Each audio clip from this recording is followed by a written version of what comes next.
3 years ago, during my electrical apprenticeship, I was working for a contractor that mainly did state contract work. The biggest job I worked on for that contractor was in an operational prison. We were remodeling some offices in the cell blocks, turning them into classrooms and clerical spaces. About halfway through the project, I was working in the tunnels under the cell blocks. If memory serves me, I was building a conduit run to power a panel in the cell block above. I was in a utility room with my back to the door. I turned around to get something from my cart and noticed the door was closed. The doors in the tunnel were all thick, heavy steel doors that scraped the concrete when you opened or closed them. This particular door was warped and only opened about 2 feet. Funny thing is, I did not hear the door move. In my mind, I'm thinking the guard that shadows us while we are inside was messing with me. So I opened the door with the expected screeching of metal on concrete. I looked around and I saw the guard about 100 yards back towards the entrance to the tunnel. This particular guard was a heavy-set older gentleman, very likable, very out of shape. So I walked down to where he was sitting, feet straight out with his ankles crossed, snoring. I approached him and asked him if he was messing with me. He denied it, saying he was asleep the whole time. The man was not in any kind of shape to quietly close a dragging steel door, and then sprint 100 yards without being winded and breathing heavy. So I believed him and went back to work. Back in my little workspace, I get wise and work with all my stuff inside, and I only had my back to the door for a limited time. A few minutes after I resumed what I was doing, I was standing by my cart facing the door, when the door slammed shut with enough force for me to feel wind. This time the door screeched and slammed quite loud. It was loud enough that the guard came down to check it out. I have heard plenty of ghost stories during my time in the prison, and I'm quite happy that I had a personal experience there.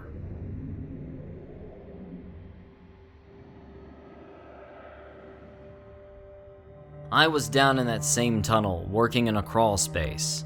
I was hanging brackets to support the conduit that we were going to use to feed a panel we were going to hang in the cell block above. There wasn't anything really that stands out about these crawl spaces. None of them felt really sinister or anything.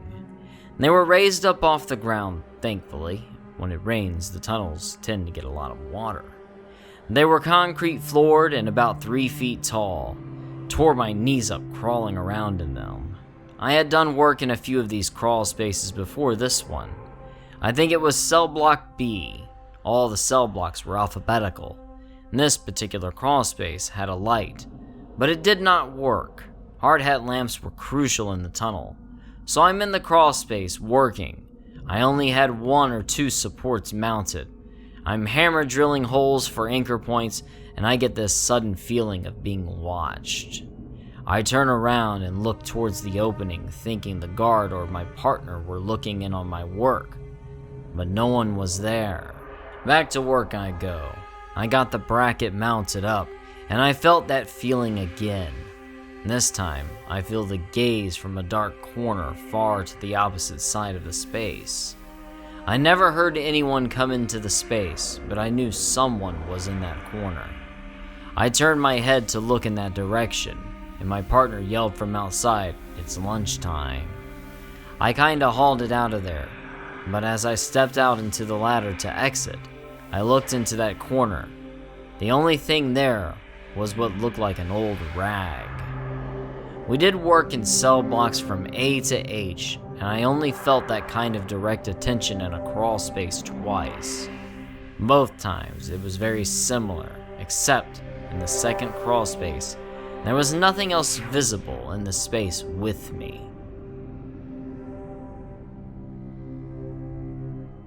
The first experience I actually ever had down in the tunnels started off with a conversation. As I remember it, me, my tool partner, and 2 guards, had just entered the tunnel, and the guards were explaining the procedures in the tunnel.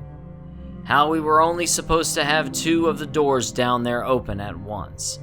how we can have the crash gate, a gate that splits the tunnel in half in case of riots, another gate mirrors the tunnel gate, and the cell blocks above, unlocked, but it was to stay closed, and how one guard would have to remain in the tunnel until we left for the day.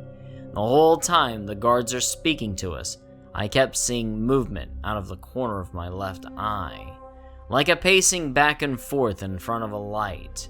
It was blocking the light, which, I think, is why I noticed it. I must have had a puzzled look on my face because my guard, we both had one assigned to us personally because we would split up often, one above and one in the tunnel, asked me if I had a question. Well, I guess I did, and I asked if anyone else noticed this person pacing at the end of the tunnel. The guard kinda looked at me funny. Not like he thought I was crazy, more like a knowing look. My tool partner did, however, call me crazy, and we went on with the day with no other incidents. A few weeks later, we were a little further down the tunnel. I want to say we were right by the gates, because the photo I took was taken from beside the gate. We were having a little BS session before we got to work. Once again, I was seeing the pacing man. But this time, I didn't mention it. I watched the guard's eyes. I noticed he kept firing glances that direction. Then he suddenly and quickly turned his head towards it, which made me look as well. About halfway between us and where we saw the pacing man was a stack of boxes. There, leaning out from behind those boxes we saw plain as day, was a man in a brown prison uniform.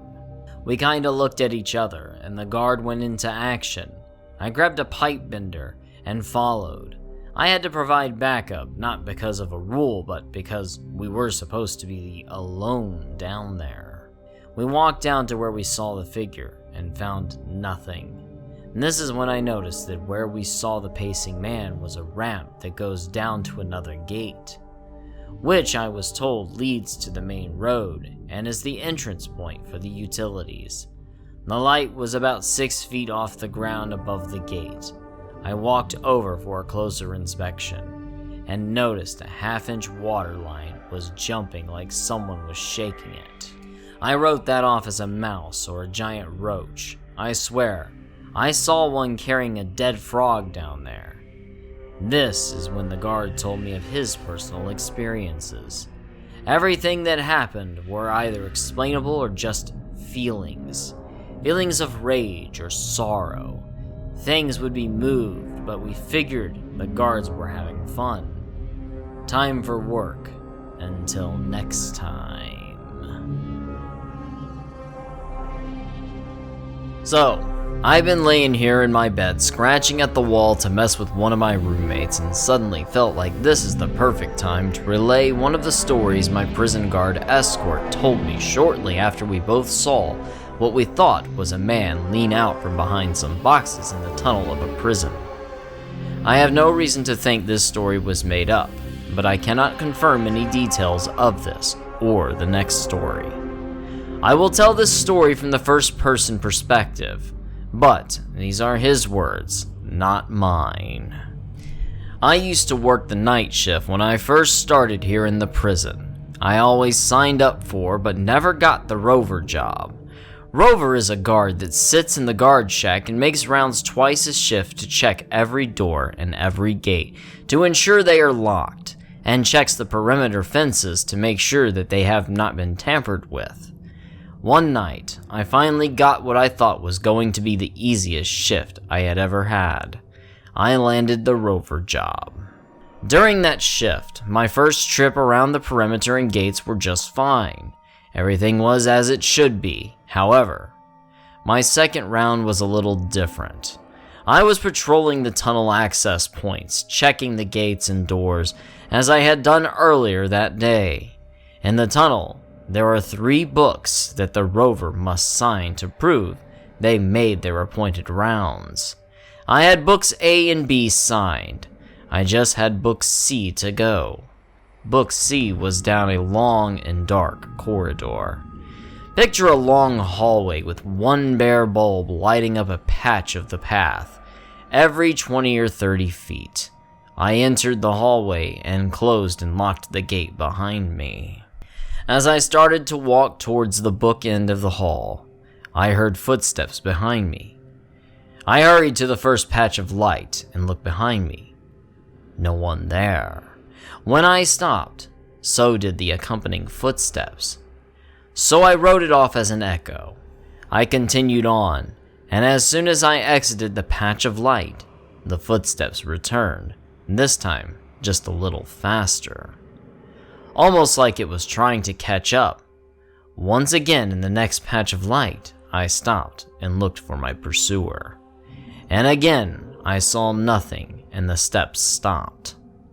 I turned and looked towards book C. It's 2 more patches of light away. It actually was in a 3rd patch, by itself, like a beacon of safety. I'm starting to get a little nervous about now, so I pull out my flashlight and shine it around. My light illuminates nothing but the damp walls of the first part of the tunnel, so I keep on walking.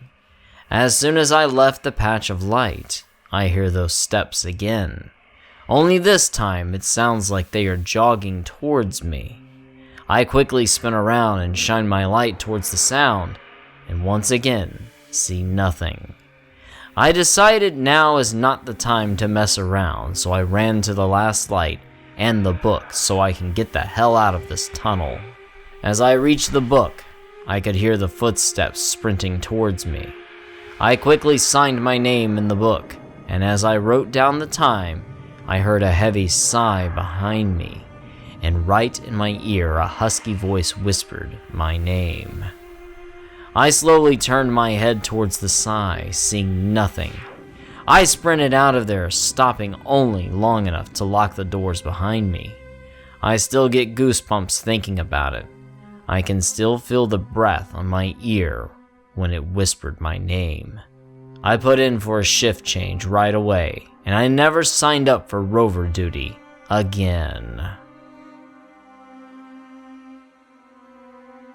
Thank you for watching, and if you enjoyed this video, please give a like, leave a comment, and subscribe.